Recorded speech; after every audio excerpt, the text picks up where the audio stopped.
కర్ణాటక రాజధాని బెంగళూరు సమీపంలో rave party Telugu రాష్ట్రాల్లో సంచలనంగా మారింది.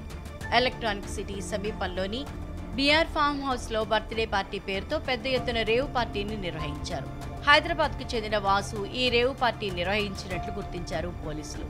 ఈ పార్టీలో మందుతో పాటు పెద్ద ఎత్తున మత్తు పదార్థాలని పోలీసులు గుర్తించి స్వాధీనం చేసుకున్నారు. డ్రగ్స్ తీసుకున్న 5గురిని పోలీసులు అదుపులోకి తీసుకున్నారు. రేవ్ పార్టీ నిర్వాహకుడు వాసుని అరెస్ట్ చేశారు. ఈ పార్టీలో తెలుగు సినీ పరిశ్రమకు చెందిన పలువురు టీవీ నటీనటులు, మోడళ్లు, బడాబాబులు ఉన్నట్లు తెలుస్తోంది. ఈ పార్టీకి తాను హాజరైనట్లు కన్నడ మీడియాలో వచ్చిన వార్తల్లో నిజం లేదన్నారు సినీ నటి హేమ. తాను ఏ పార్టీకి వెళ్లలేదని, హైదరాబాద్లోని ఓ ఫామ్ హౌస్ లో చిల్ అవుతున్నానని చెప్పారు. తన మీద వస్తున్నదంతా ఫేక్ న్యూస్, నమ్మొద్దు అన్నారు హేమ.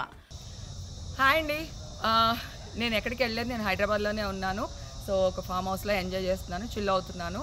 సో నా మీద వచ్చే న్యూస్ ఫేక్ న్యూస్, అది అక్కడ మరి ఎవరున్నారో ఏమో నాకు తెలియదు. సో అది ఫేక్ న్యూస్ అండి, అవన్నీ నమ్మొద్దు. కన్నడ మీడియా, సోషల్ మీడియాలో వస్తున్న వార్తల్లో నిజం లేదని స్పష్టం చేశారు హేమ. ఫామ్ హౌస్ లో బర్త్డే పార్టీ జరుపుతున్నట్లు పక్కా సమాచారంతో పోలీసులు ఆదివారం అర్ధరాత్రి దాటిన తర్వాత అక్కడికి చేరుకుని దాడి చేశారు.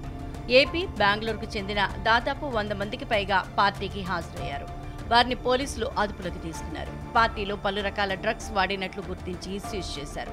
17 గ్రాముల MDMA పిల్స్, కొకైన్ ను స్వాధీనం చేసుకున్నారు. ఫామ్ హౌస్ సమీపంలో బెంజ్, జాగ్వార్, ఆడి సహా ఖరీదైన 15 కార్లను జప్తు చేశారు. అయితే ఇందులో ఓ కారు మాత్రం ఆసక్తికరంగా మారింది. ఏపీ ఎమ్మెల్యే కాకాని గోవర్ధన్ రెడ్డి పేరుతో కారుపై స్టిక్కర్ అంటించుకుంది. అయితే ఆ కారు తనది కాదంటున్నారు ఎమ్మెల్యే కాకాని. తన పేరుని వాడుతున్నారని ఎమ్మెల్యే కాకాని క్లారిటీ ఇచ్చారు. ఈ కారుతో తనకు ఎలాంటి సంబంధం లేదని స్పష్టం చేశారు.